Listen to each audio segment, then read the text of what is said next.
Hey, how's it going, everybody? Welcome to Freebeat, where I post new music-related content every single day, so if that sounds good to you, hit that subscribe button, ring that notification bell, and be sure to check out my upcoming live stream concert, Freebeat Live New Year's Bash. It's going to be on Thursday, December 31st at 7 p.m. Pacific Standard Time. It's completely free, right here on the YouTube channel. It's going to be a lot of fun. Hope to see you there. Let's get started. So today I've got the Elektron Model cycles in front of me, and since the holidays are just a few days away, I figured there might be some other folks out there who are staring down a brand new model cycles. So I thought it would be fun to kind of make a how to get started jamming video, not necessarily jamming with the stock preset projects, but making your own, little beat from one of the stock kits, and then showing you guys my favorite ways to mess with it and to kind of, start getting a feel for how the cycles works and just some basic jamming.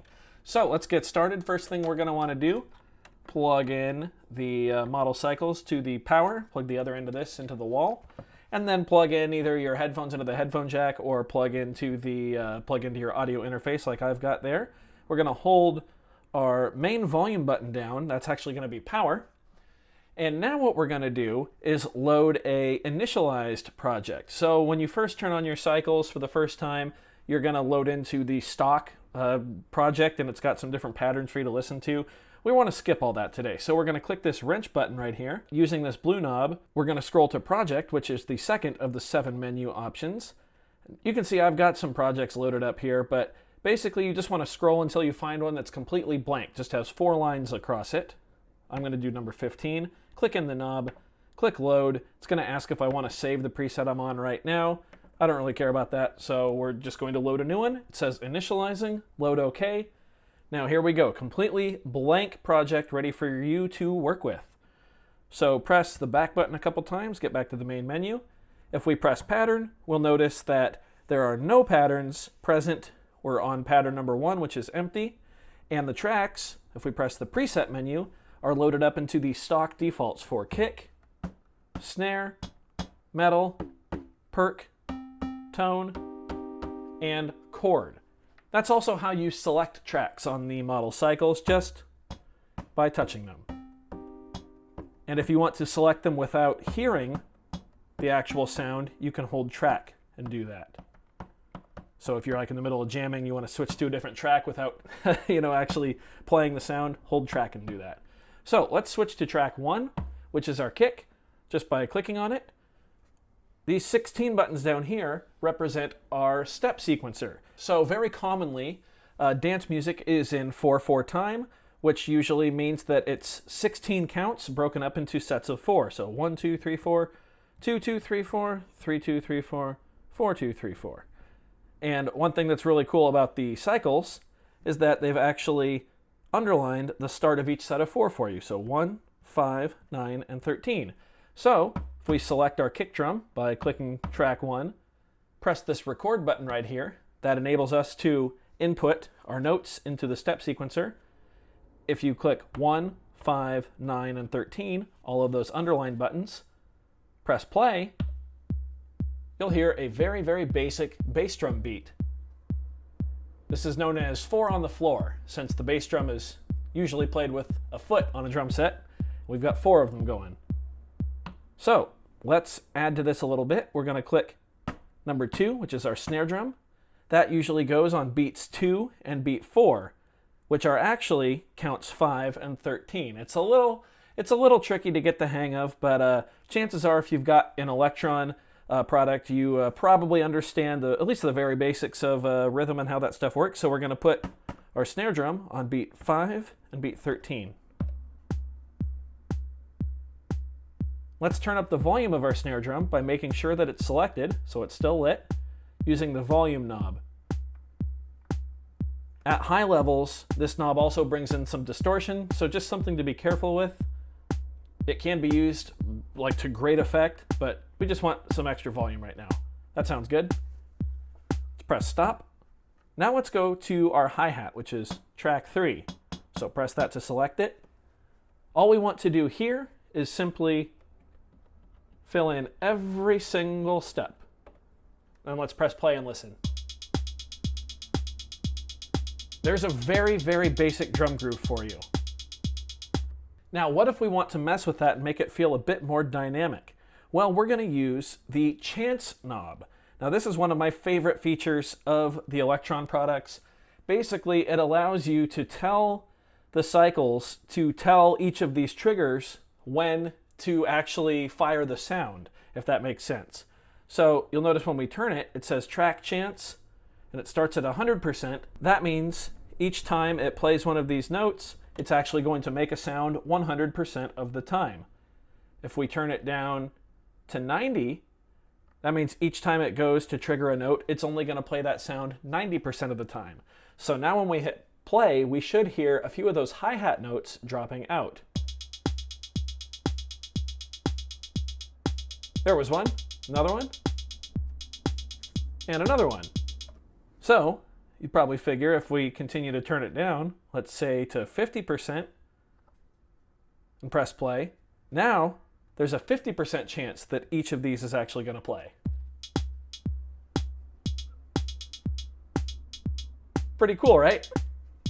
Allows you to come up with basically almost generative patterns. Like, I'm not doing any work here. It's all the machine.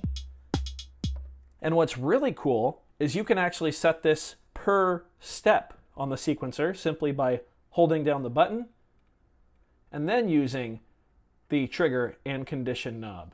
And there's actually a few other, well, there's more than a few. There's quite a few other options we can have on here that tells it when to trigger. So I won't get into those right now, but right now, this first note is going to trigger 75% of the time.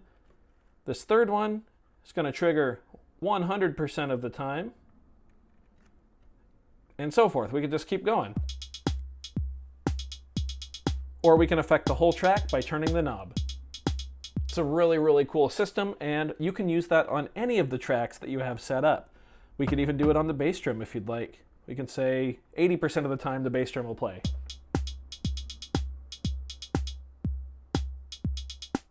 There we go, it finally dropped one out there. Remember, the knobs affect whatever track you have selected, and you select a track simply by touching it, or if you don't want to hear the sound, using the track button and selecting it that way. So now I'm going to show you guys one of my absolute favorite features about the model cycles, and that is the temporary save function. What this lets us do is save everything that we have in the exact spot that we want to save it, and then we can mess with it as much as we want. And with a couple button presses, we can go back to whatever it was when we saved it. So first I'm going to go and set the bass drum back to 100% chance. Now I'm going to hit play. I want to save this. I like this. I want to be able to mess with this, but still come back to this. So we're going to go ahead and hold function, and then press the wrench. Under the wrench icon, you can see it says temp save. That means it's going to save our pattern to the temporary area when we press it while holding function. Now we can feel free to mess with this however we'd like. And the easiest way to mess with a track and to completely just play with it and make it unrecognizable almost is by holding the track button and then turning knobs. When we hold the track button and start turning knobs, instead of controlling just the track that we have selected, the knob will control all of the tracks. So let's press play. I'm going to hold track and start moving the pitch. We're going to hear the pitch of all three of our tracks start to go up.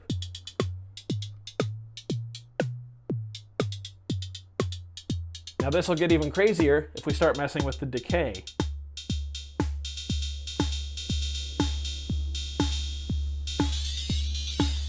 And at this point you can just start turning knobs.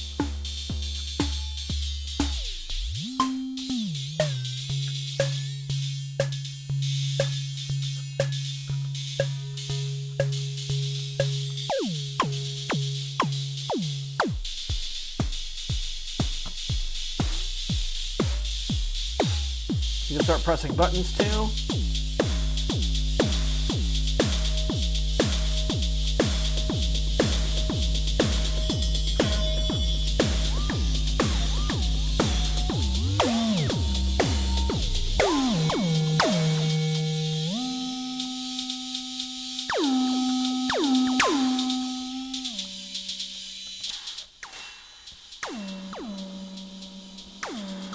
See, I'm just turning any knob I can get my hands on.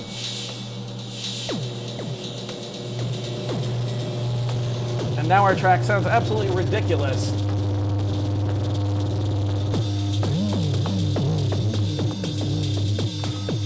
So when you feel that it's finally time to go back to your original pattern, simply hold Function and press Pattern. And there we go. We are right back where we started, where we temporarily saved to. I'm going to press Stop, and I'm going to show you guys how to save this as a project if you'd like to be able to come back to it and expand on it later. All you have to do is press the wrench icon, make sure you're on Project, click in the blue wheel, click where you want to save. I'm going to do number 15, and then just scroll to Save, click Yes. It'll ask you to name it. If you'd like to name it something different other than the stock new name, hold Function, use the blue knob to navigate to something. Let's say FB for Freebeat. There we go. If you want to have a space in there, it's located right after the numbers. Just release, there we go. Click in the knob again when you're done naming. It'll say Save Project as FB. Yes, saving FB. There we go, it's now saved. We can power off our cycles by holding the main volume button. You can feel good knowing that you just had your first jam. So I hope this video was helpful to you guys. There's a ton that you can do with the cycles, so I tried to keep it as simplified and I tried to explain things as best I could. I'm sure some people out there will have questions though, so please feel free to ask those down in the comments below. If you own an Elektron Model cycles or model samples, or one of the, Digitact, Octatrack, Digatone, anything from Elektron, and if you've got some helpful tips you want to leave down below, please feel free to do that as well. I am very new to these products, so if you do have any tips that you think others could benefit from, please go ahead and leave those down below. If you enjoyed the video, go ahead and leave a like on it. If not, you can leave a dislike. That's okay too. Doesn't hurt my feelings, just makes me try that much harder next time. Either way, be sure to hit that subscribe button, ring that notification bell. Thank you so much for being here. Thanks for watching. We'll see you next time. Bye.